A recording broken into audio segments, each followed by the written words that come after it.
Boa tarde, meninos.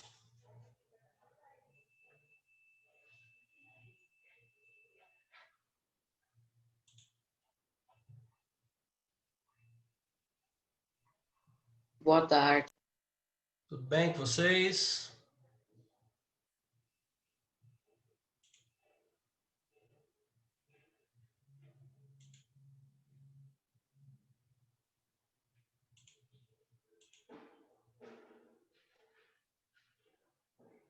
E aí, meninos, tudo bem?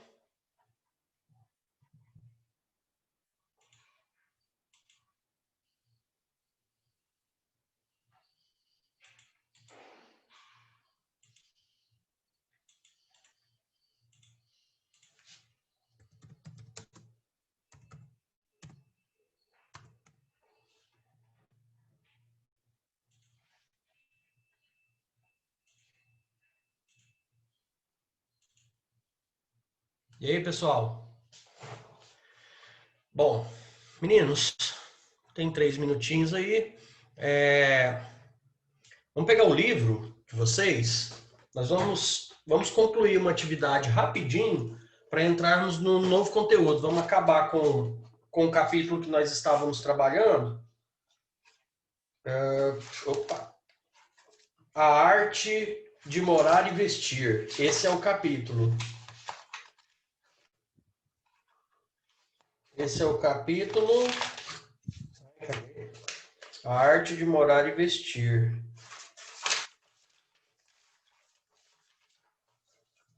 A arte de morar e vestir. Esse é o capítulo. E vocês vão para a página 19, se eu não me engano. Exato. A arte de morar e vestir, página 19. Vamos fazer essas duas atividades aí, ó, 1 e 2. A 3 não tem como a gente fazer. A 3 não tem como a gente fazer. Infelizmente, não vai ter como a gente fazer. Essa precisaria que a gente fizesse ela de forma presencial, para que eu pudesse orientar vocês e ajudar vocês a concluir. Então, faz a 1 e a 2 aí rapidinho, são respostas pessoais, só para a gente fechar esse conteúdo e começar o capítulo novo, tá bom? Vou dar uns minutinhos para vocês fazerem aí. O capítulo A Arte de Morar e Vestir, página 19, questão 1 e 2. Vai lá, rapidão.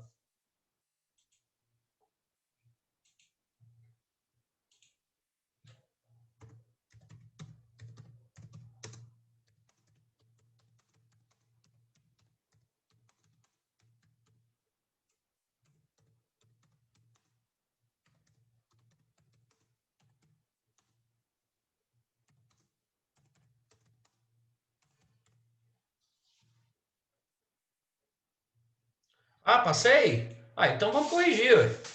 Ah, é verdade, no outro nome é que eu tive que dar um tempinho para fazer. Não, então vamos corrigir. Vamos corrigir para a gente já passar para frente. São respostas pessoais. Que tipo de roupa você gosta de vestir? E aí, meninos, são respostas pessoais. Eu preciso que vocês interajam comigo aqui. Que tipo de roupa vocês gostam de vestir?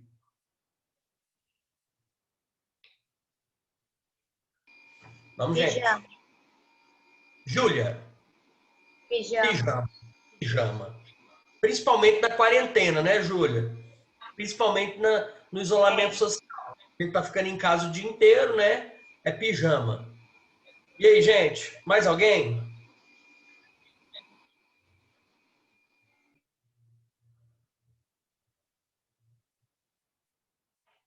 Nossa, gente. Você não sabe nem que roupa que você gosta de vestir. Vocês sabem pelo menos a hora que vocês estão com fome? Ou vocês esperam alguém oferecer comida? Ninguém mesmo. Roupas simples, largas. Muito bom, Andrei. É isso aí. Meninos, eu tive uma resposta bacana dos outros nonos. Eu esqueci. Caroline me respondeu. Depende. Depende da ocasião, depende da importância, depende do meu estado de espírito. Eu achei bacana a resposta dela, eu acho que é bem por aí, né? Acho que a gente vive mais ou menos assim, né?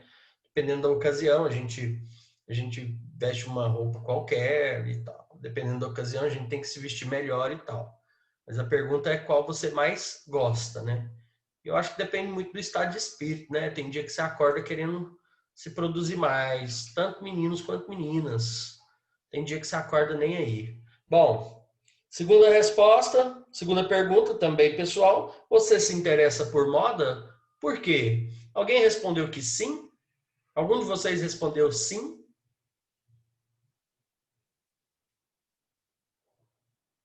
Ninguém respondeu sim? Eu acho que o interesse por moda no cotidiano seria a moda, a forma de se vestir mesmo, né? E a moda não seria aí a moda da passarela. Eu acho que a moda da passarela, a moda dos grandes desfiles, muito bom, sim, porque me dá inspiração para desenhar. Adorei, ótimo. Andrei de novo respondendo aí, ó, para criar desenhos em cima, com certeza, sem dúvida. Meninos, então é isso. Eu acredito que o interesse normal por moda, ele é o interesse de o que, que eu vou vestir, né? Não seria o interesse das grandes passarelas. A não ser como quando nos casos aí específicos de alguns de vocês que já têm o dom, que já têm a vontade de trabalhar com moda e tudo, ou dos desenhistas, com certeza a moda ajuda muito a gente criar os desenhos, né? Com certeza. Bom, nosso próximo capítulo, ele traz a arte e o urbanismo. Meninos, arte e urbanismo. É válido lembrar que o processo de urbanização, ele recebe esse nome ainda na Idade Média e por causa do Papa Urbano II. Vocês devem se recordar, vocês estudaram lá no 7º ano, um movimento conhecido como As Cruzadas. Lembram disso? Alguém sabe me dizer o que foram as Cruzadas? Resumindo rapidinho, o que foram as Cruzadas? Uma série de guerras travadas entre exércitos cristãos e muçulmanos.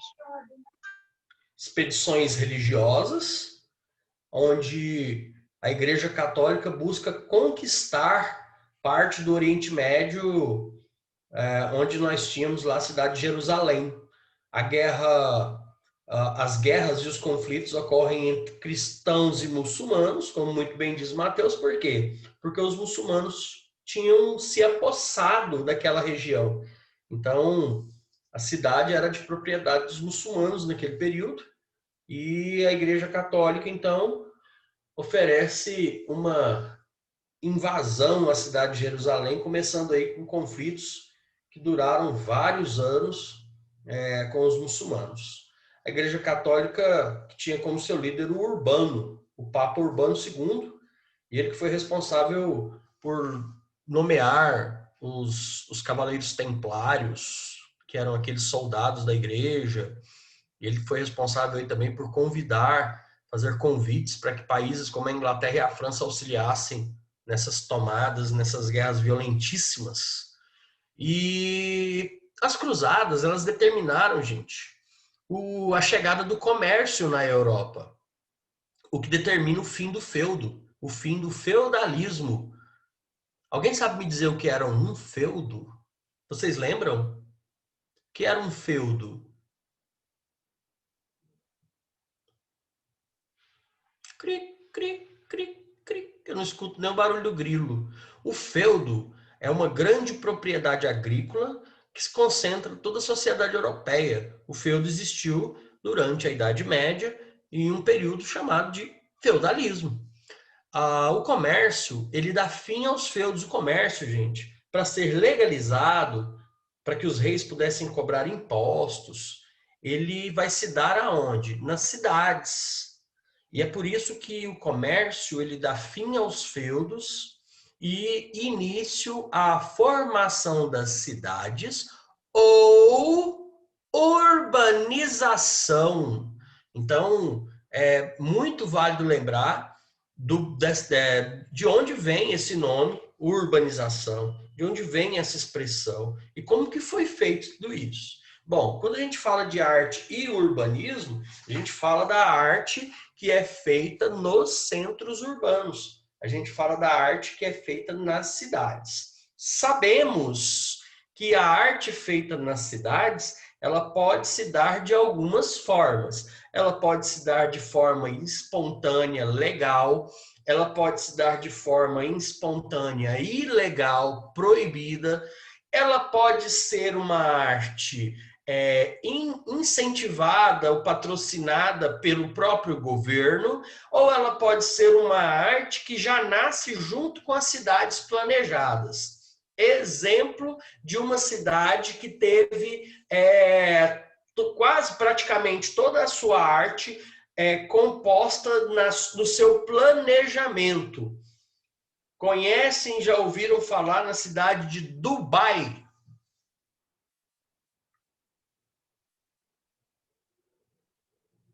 Alguém aqui já ouviu falar na cidade de Dubai? Giovana, Luísa, Rebeca, Gustavo, Yasmin. Que beleza, Amanda, todo mundo aqui já ouviu falar em Dubai, hein? O Zoom agora tá com carinhas novas, né? Coisinhas novas. Estão aparecendo carinhas, coisinhas bonitinhas do Zoom. É isso aí, gente. Então, todo mundo aqui já ouviu falar em Dubai. Alguém pode me dizer o que você já ouviu falar de Dubai? O que você já ouviu falar?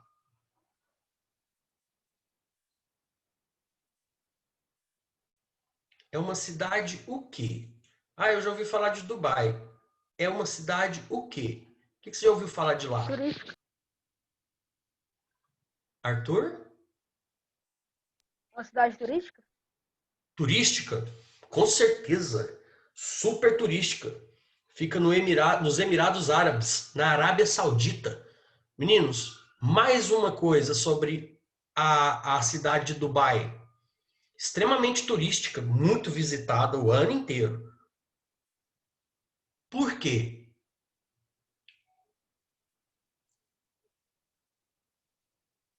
Por que a cidade de Dubai é turística e é visitada o ano inteiro? Porque é uma cidade construída nos alicerces mais ricos do planeta. Não há na cidade de Dubai pobreza. Proibido ter pobre em Dubai, gente. Como assim? Então, faxineiro lá, professor, é rico? É. E o gari que cata lixo, é rico? É. O porteiro do prédio é rico? Aham. E o motorista? Também. Não tem pobre lá, gente. Se nós compararmos, é claro que perante a riqueza dos sheiks árabes que construíram aquela cidade, são donos de poços de petróleo, bilionários, se compararmos a riqueza desses grandes homens à riqueza do porteiro do prédio, é claro que o porteiro é pobre. Mas se compararmos os salários que ganham os porteiros dos prédios ou os garis de Dubai aos salários que ganham os porteiros brasileiros, eles são muito ricos. Se comparássemos ao Brasil, eles são todos ricos. Então, Dubai foi uma cidade que foi construída para que não houvesse lá pobreza. É uma cidade extremamente cara. Quem não ganha muito dinheiro não consegue sobreviver em Dubai. Então, é uma cidade planejada por grandes bilionários do petróleo, sheiks árabes, e que, inclusive, a sua arte, a arte que está na rua, a arte urbana, ela faz parte do seu planejamento. Então, a cidade, quando ela foi planejada, quando eles desenharam a estrutura de Dubai, eles já colocaram as obras de arte da rua, o que ia ser onde tinha estátua, onde tinha pichação, grafite, onde tinha... Então, eles já fizeram tudo isso no planejamento, as fontes e tal. Aí, só para terminar de falar um pouquinho de Dubai, Dubai fica no deserto, né? É uma cidade que sofre com tempestades de areia e tudo, mas que tem as suas construções todas próprias para suportar as condições climáticas. Lá em Dubai, existem usinas de ar-condicionado. Não é como aqui, que você constrói um prédio e, de repente, quem aluga uma sala comercial ou quem compra um apartamento, enche ele de ar-condicionado. Não é assim. Lá tem uma usina do tamanho da nossa escola que trabalha para gerar o ar-condicionado de um prédio. Então, ela gela o prédio inteiro durante 24 horas por dia. Então, já é tudo planejado, instalado e funciona assim. Então, são usinas de ar-condicionado no meio do deserto. É coisa mesmo... eu acredito que quando eles pensaram em construir Dubai, era realmente para mostrar o poder econômico da Arábia Saudita, mostrar como eles tinham poder econômico.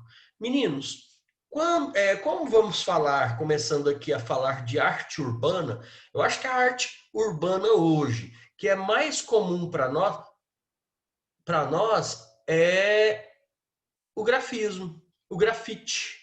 O que é isso, gente? Pinturas nas paredes, pinturas feitas com extinct spray nas paredes e que mostram várias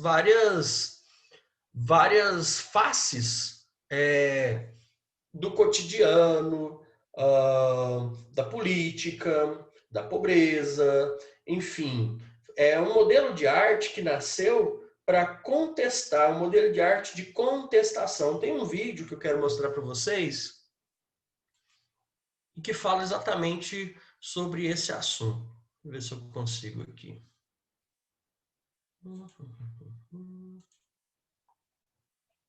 Aqui.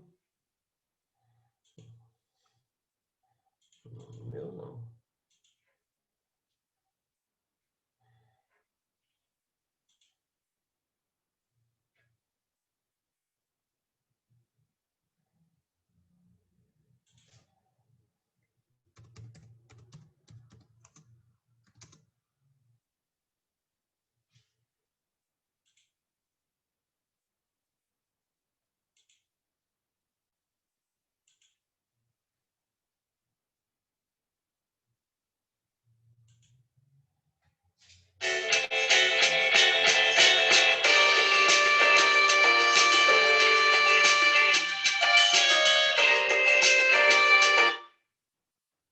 Tudo vândalo, pinta de cinza, coisa de vagabundo, esquerdopata, porcaria.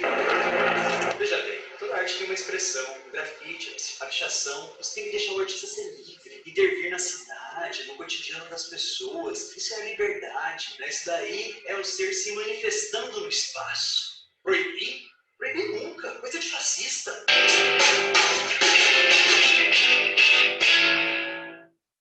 Afinal, grafite e pichação, o que é isso? É crime? Expressão pessoal? Uma cultura? Vandalismo? O que é isso, né? A gente muito se questiona, mas pouco se sabe. A ignorância reina geralmente nesse campo. Uma das primeiras coisas que a gente tem que pensar é se existe de fato uma dicotomia, uma divisão entre grafite e pichação. Geralmente as pessoas associam mais o grafite a uma arte, a uma expressão, e o picho mais como um vandalismo, mais como uma coisa suja, uma coisa mais degradante. Existe, será, essa divisão? A resposta é sim e não. Existe uma divisão aí nesses aspectos quando a gente pensa em grafite e pichação. Claro, não são a mesma coisa, né? Até mesmo se você conversa com grafiteiros, com pichadores, você vai ver que eles fazem parte de mundos diferentes, eles têm questões artísticas diferentes, e não existe uma divisão. Principalmente não existe essa divisão que o senso comum julga. Como o senso comum pensa assim entre grafite e pichação, você pode perguntar para as pessoas, talvez você mesmo pense assim, né? Ah, grafite é aquela coisa autorizada, feita nos muros, bonitinha, não sei o que, Eduardo Cobra, e os gêmeos, nossa, que fofos, né? O Eduardo Cobra fez lá o murinho da Anne Frank, bonito, foi autorizado, é socialmente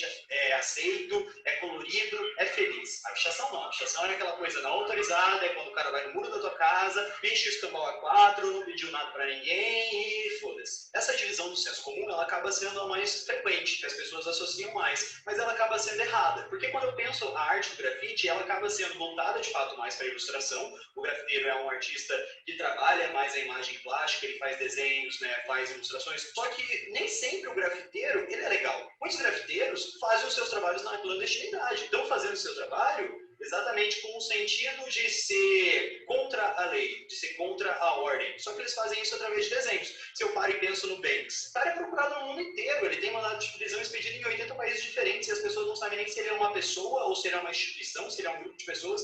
O que diabos é o Banks? A gente tem malemar ali uma origem dele, que é lá na Inglaterra e tal, mas a gente não sabe dizer quem é essa pessoa. Ele não pinta com autorização. Ele vai sempre pintando o meio público, o espaço público com esses desenhos. Você olha na internet, nossa, trabalho maneiro e tal, mas aquele trabalho não foi autorizado para estar ali.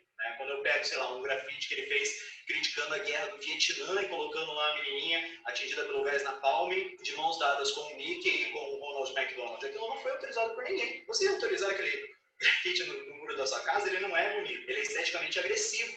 E o Banks, ele trabalha com esse lado da clandestinidade, com a agressividade. Ele trabalha a estética da abstração, né, que é essa estética da imagem gráfica do desenho, porém, ele trabalha nos meios clandestinos. Então, quando eu associo a dicotomia que grafite é autorizado, que é o bonito, e pichação é o que não é autorizado, é o feio, eu não estou sendo correto. Né? Porque muitos grafiteiros, inclusive, eles trabalham essa lógica da feiura nos seus trabalhos. Isso é muito frequente.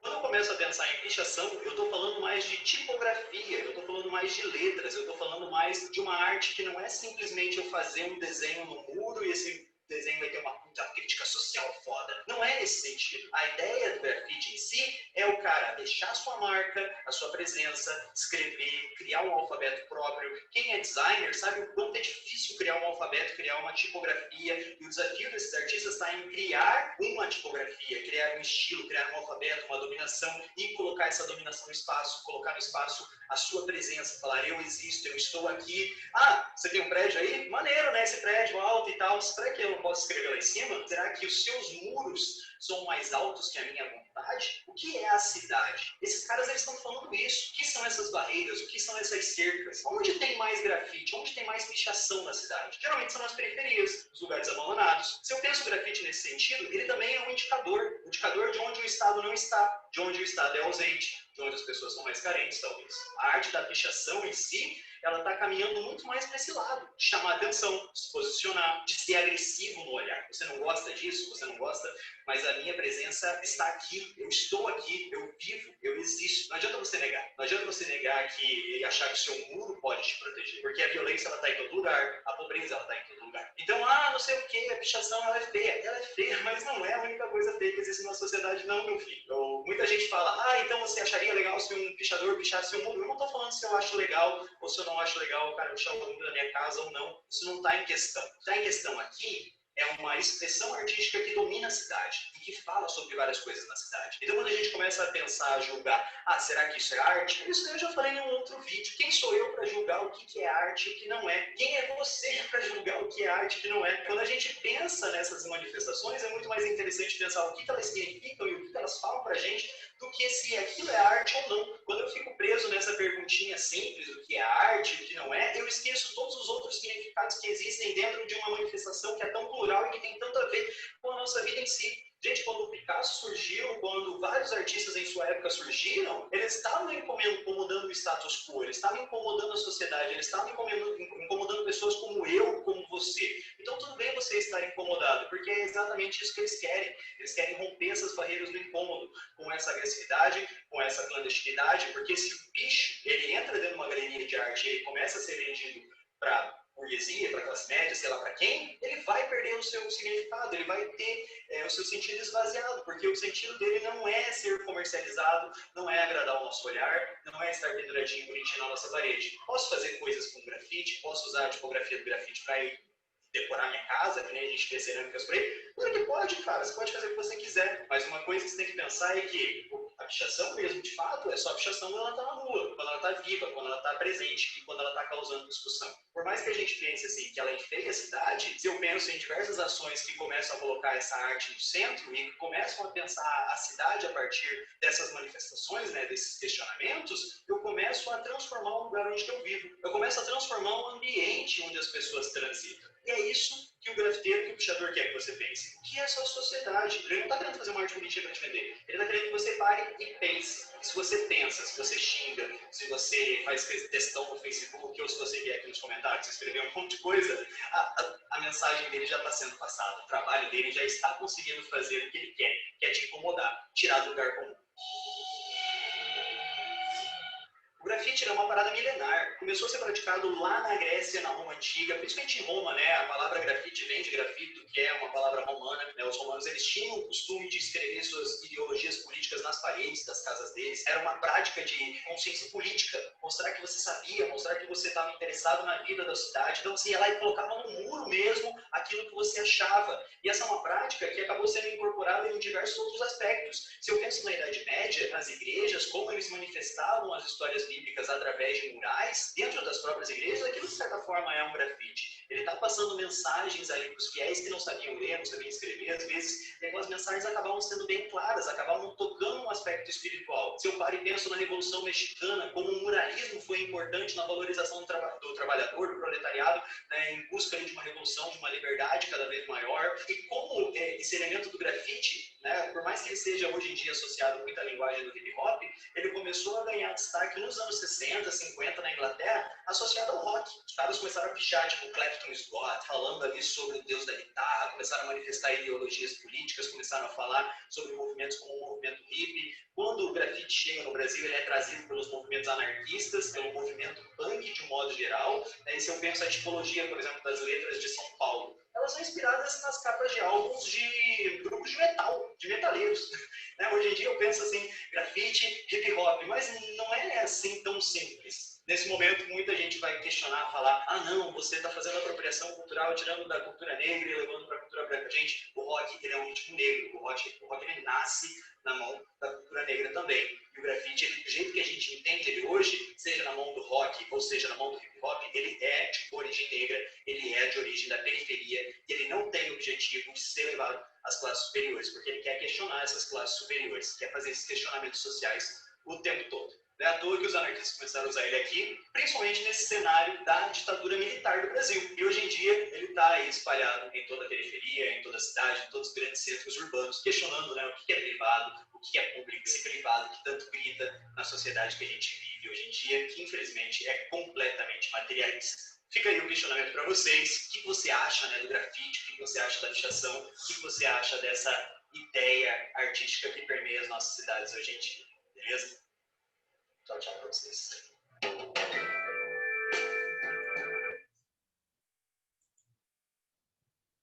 Meninos, então, é um dos modelos mais conhecidos por nós, é que a gente vê, né, todos os dias nas ruas da cidade. O modelo que nós começaríamos a desenvolver agora lá no SESI, se nós estivéssemos em modelo presencial. Vocês devem lembrar que o ano passado, uma turma do novo ensino médio começou a fazer alguns desenhos nas paredes. Esse ano, a gente tinha conseguido todas as paredes do SESI para a gente fazer grafite. E, infelizmente, né, entramos nas aulas remotas e agora a gente não sabe como que vai ser. Se voltarmos esse ano, a gente faz. Se não, o ano que vem, quando vocês estiverem na primeira série do ensino médio, a gente dá um jeito de fazer alguma coisa também para recuperar o tempo. Bom, alguém colocou alguma coisa aqui? Deixa eu só ler.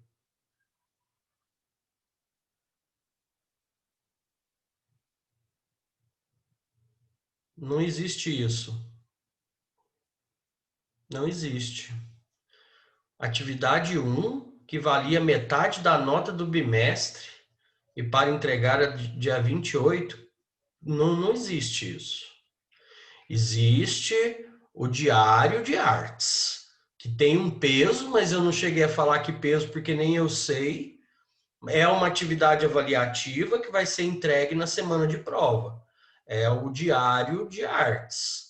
Essa semana nós estamos no nosso quarto encontro de artes, quarta aula de artes, e os diários de vocês, então, têm que estar na terceira aula da semana passada para vocês escreverem a quarta essa semana. Agora, essa pergunta que me fizeram aí, não existe, tá? Não existe nenhuma atividade valendo metade da nota de vocês, não. Se alguém falou isso, está errado. Vai ter um peso grande, com certeza. O diário de artes, ele tem um peso grande, porque como vocês não têm prova, vocês têm o diário de artes, tá? Mas não quer dizer que ele vale metade da nota, não. Eu não sei, eu nunca falei isso, beleza? Meninos, continuando, então, nós iríamos desenvolver, não vamos, porque, né, nem precisa dizer, nós não podemos ir na escola, não estamos na escola. Vamos começar o capítulo de vocês, Arte e Urbanismo, página 20. As cidades, à semelhança dos organismos vivos, crescem e se transformam. Algumas cidades foram planejadas, outras não. Você descobrirá isso muito mais nesse capítulo. A gente já começou a falar, principalmente dessas cidades que já têm a arte no seu planejamento. Goiânia, como vocês sabem, é uma cidade planejada. Ela foi planejada, foi projetada, foi desenhada antes de começar a ser construída. Porém, arte não. A arte que nós vemos na rua hoje, ela vai sendo adequada e inserida, é o que a gente chama de intervenção urbana. Goiânia vai sofrendo intervenções. Tem uma, falando aqui, ele fala da pintura, do quadro, né, da Tarsília do Amaral, da primeira página, essa pintura, e depois nós vemos aqui uma foto de 1993, se não me engano, 96, de 1996, do fotógrafo Nelson Cole, da cidade de São Paulo. Vamos fazer essas perguntinhas aqui, juntos? Olhe com atenção a imagem acima e a da página ao lado e responda. Qual é a cidade das duas imagens? Qual é a cidade, gente?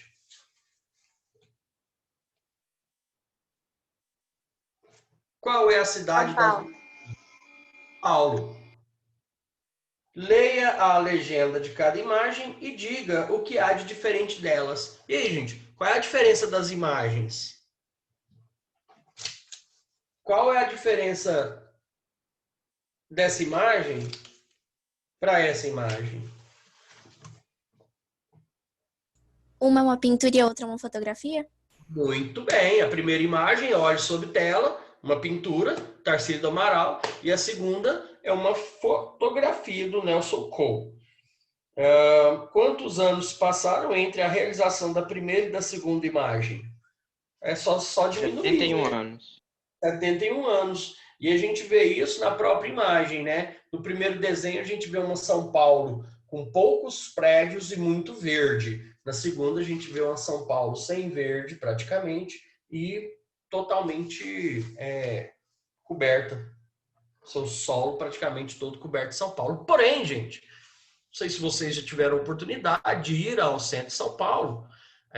A cidade é muito arborizada. Assim, o centro de São Paulo tem muita árvore, muitas praças, tá? O centro de São Paulo é muito arborizado. A cidade não é arborizada como Goiânia, por exemplo, mas é uma cidade que tem sim muito verde ali em meio aos prédios, tá? Tem muita árvore, tem muitas plantas, muitos jardins, muitas praças, muita praça, tá? E dessas praças a gente vê muita arte. São Paulo é uma cidade muito artística.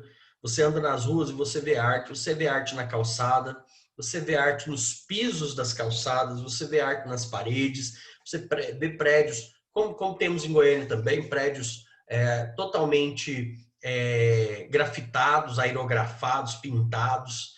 Você vê galeria de arte, tem muita galeria de arte. Aqui em Goiânia não é normal a quantidade de galeria de artes. É muito, muito pequena. Lá em São Paulo tem muita galeria de arte, muitos museus. Então, é uma cidade de uma cultura muito rica, tá? Muito rica. E nada planejado. São Paulo não foi uma cidade planejada, beleza? Alguém pode ler essa paisagem urbana aqui para a gente finalizar? Alguém pode ler a página 22?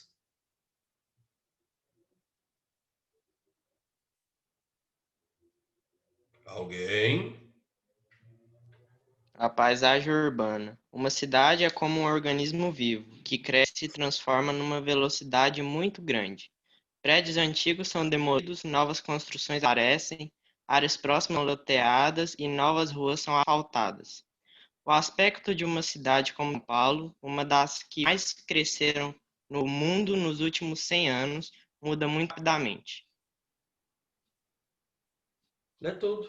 Lê até o fim, Continua? por favor. Representar uma cidade é um desafio para os artistas. Eles registram em desenhos, pinturas, gravuras e fotografias a forma como as pessoas e os edifícios ocupam a paisagem natural.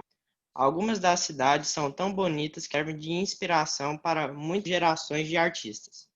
É o caso de Veneza, na Itália, toda cortada por canais, e do Rio de Janeiro. Por causa de seu cenário natural exuberante, essa cidade brasileira atrai a atenção de vários artistas europeus e foi, depois de Paris, a mais retratada nos anos 1800. Com o crescimento vertiginoso das cidades do século XX, a representação da paisagem urbana em uma única visão deixou de ser possível. Gigantescas manchas urbanas como São Paulo, Nova York e Tóquio escapam dos limites de nossa visão. Não podem ser vistas como um todo, mesmo de um avião. Essa nova paisagem urbana só é apreendida em fragmentos, até com uma câmera de vídeo ou de cinema. Só é possível retratar uma grande cidade a partir de uma sucessão de imagens que revelam um caminho, um percurso dentro de sua imensidão.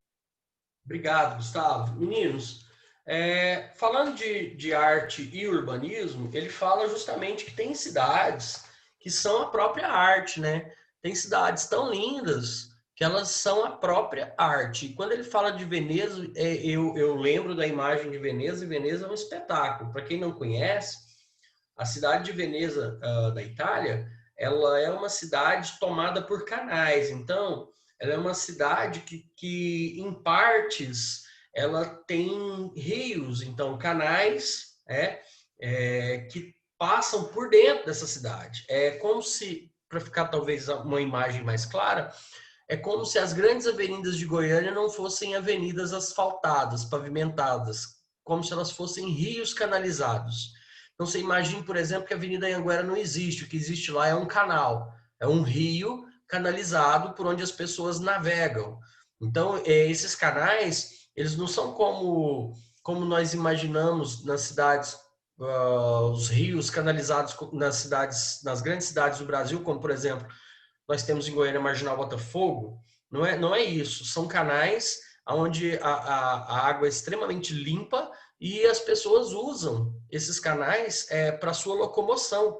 Então, eles andam de barcos, de lanchas, de jet ski, enfim, é liberado o tráfego nesses rios. Então, você se locomove através desses rios. Tem os pontos de desembarque, os pequenos portos, onde você desce e tem acesso à cidade pavimentada. Então, não quer dizer que lá não tenha as ruas pavimentadas, mas é que há uma mesclagem aí do que são os canais e dos que são as ruas. Meninos, alguém tem alguma coisa a dizer? Deixar alguma sugestão? Enfim, mostrar alguma coisa? Falar alguma coisa? Tirar alguma dúvida? Vocês viram que vocês têm uma atividade lá no portal essa semana. A atividade é uma atividade passada, que é para você construir um cenário para aquele personagem que você criou antes das férias, lembra? Quando a gente falava de HQs, vocês criaram um cenário, vocês criaram um personagem, e agora vocês vão criar um cenário para esse personagem.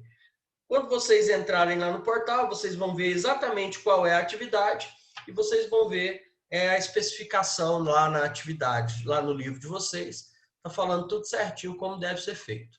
E aí, meninos? Alguém quer falar alguma coisa? Tudo tranquilo? Sem problemas? Tudo bem, então. Pessoal, tchau para vocês. Bons estudos. Bom fim de dia. Boa próxima aula. Bom descanso. E até semana que vem. Tchau, tchau. Tchau.